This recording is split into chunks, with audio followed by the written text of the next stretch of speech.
I think it's so cool that Clone Wars has a new life for that. It was awesome. Talk about actually when they approached you about bringing new voice and continuing the story of young Boba Fett. So, that is a great question. So, the way that I actually got approached to be in the Clone Wars was, it's funny. There's actually a long story, and I'll try to keep it short. So, Dave Filoni, who was the creator of the Clone Wars, the director of the most amazing cartoon, especially Star Wars related, that there's been in ever.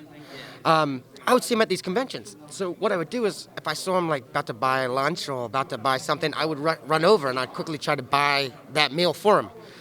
Well, I got a call one day and I'm like, oh, hey, Daniel, we want you to come back and reprise your role as Boba. I was ecstatic. I was excited. When I went to go record, I said, Dave, thank you so much. He said, for what? I said, well, I didn't realize greasing and buying you all those meals at the conventions for this long would have actually gotten me another job. And he says, no, that's not how you got your job. George Lucas, he came into the storyboard room, opened the door, said, I want Boba Fett in the Clone Wars. Call Daniel Logan. Oh, very cool. And it's amazing because it's almost like the heavens opened up the rays again and they allowed you to come back again, you know. And it's nice because like with Disney Plus, a lot of new fans are now finding out about it. Yeah. So I think it's amazing, you know, and they finally finished the final season too, you know.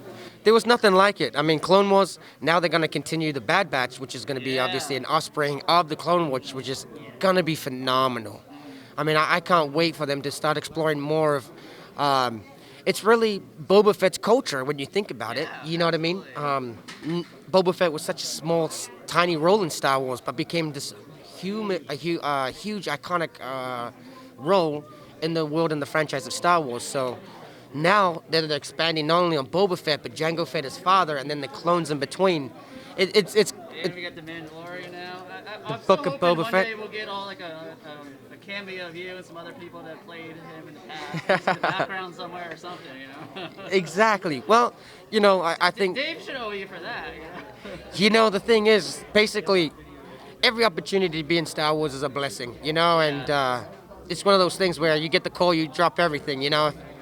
If my mother was, you know, we were having a funeral, I'd be like, hey, sorry guys, I gotta go, Disney just called.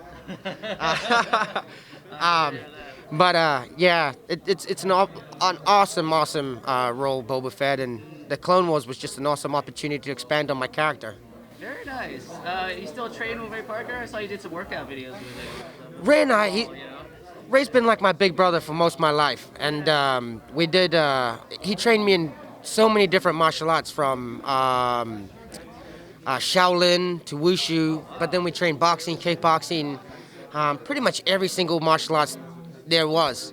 But then he started getting busy on some of the newer stuff that he was doing, like solo and stuff like that. So then I kind of got lazier. I had a kid, he's 3 now, so having only a little sleep and trying to train at the same time was very hard. But you know, I look at it nowadays, because I've trained with Ray for about 12 years maybe. Yeah, wow. And yeah, for me, it was just waking up and going and working out with my brother.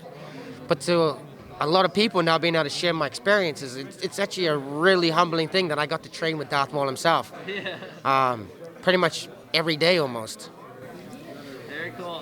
For those who can't make the convention or anything coming up, do you sell your prints or anything online that people can go to? Or social media or anything we can follow you at? Yeah, I actually have my own group that I sell some of my own collectibles on Facebook. It's called Bounty Boxes. Oh, awesome. Just like the paper towels, you know, bounty, but it's just a cool little thing that it started with just an idea of putting all my smaller stuff together that I found might have been hard to sell, like toothbrushes and paint and all these other small little knick-knack things that George Lucas had created along the way. I put into a box, and it's like a mystery little box of my stuff from my collection. That's cool. But then I started selling some of my my actual collections and my 3 3/4 and yeah, you name it. Yeah. And it just gets addictive. So I know that feeling.